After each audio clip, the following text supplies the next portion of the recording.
તાજા સમાચાર તમારી ભાષામાં મેળવવા માટે ડાઉનલોડ કરો ગુજરાતી મિડ ડેની એપ.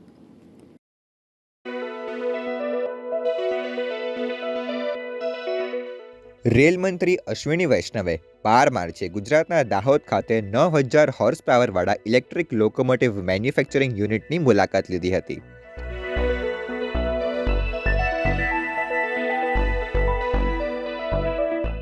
આ યુનિટના પ્રથમ તબક્કાનું આજે વડાપ્રધાન નરેન્દ્ર મોદી દ્વારા ઉદ્ઘાટન કરવામાં આવ્યું હતું.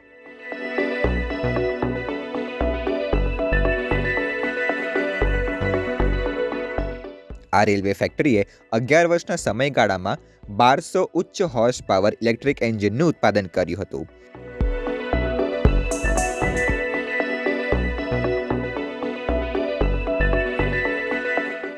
ઉત્પાદિત થયેલા એન્જિન્સ હવે આવનારા સમયમાં 1200 લોકોમોટિવ્સનું ઉત્પાદન કરશે અને 35 વર્ષ સુધી આ લોકોમોટિવ્સની જાળવણી કરશે.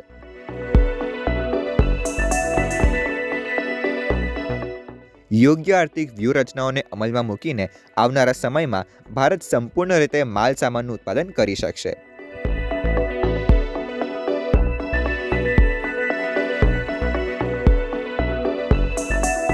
આવી યોજનાઓ મેક ઇન ઇન્ડિયા ઇનિશિયેટિવ્સમાં પણ મદદરૂપ સાબિત થશે.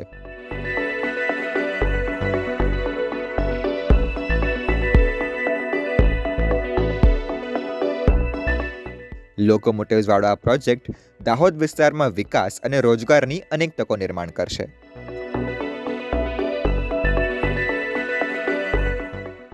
दाहोद में लोकोमोटिव यानी इंजन का प्रोडक्शन, वर्ल्ड क्लास इंजन का प्रोडक्शन, ऐसा मोदी जी का संकल्प है और आज इस फैक्ट्री के पहले चरण का उद्घाटन हुआ है.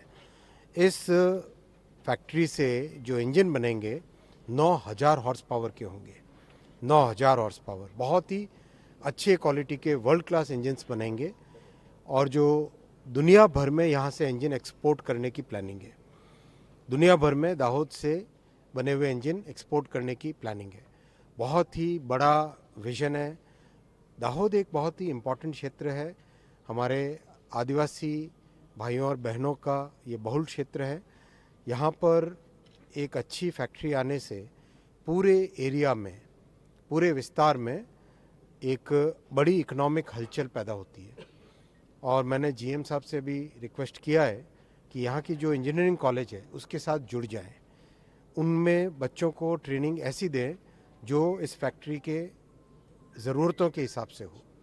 और आने वाले समय में यहाँ पे इकोनॉमिक एक्टिविटी बहुत बढ़ने वाली है. प्लानिंग है. आज फर्स्ट फेज़ का इनॉग्रेशन हुआ. अगले 6 महीने के अंदर अंदर सेकंड फेज़ का इनॉग्रेशन होगा. फैक्ट्री से पहला लोकोमोटिव निकलने का ओरिजिनल टारगेट जो दिसंबर 2024 का है, उस दिसंबर 2024 के टारगेट के ऊपर काम करेंगे. और एक अच्छी शुरुआत है. पूरे एरिया में एक बहुत बड़ी इसका एक प्रभाव रहेगा. सर एक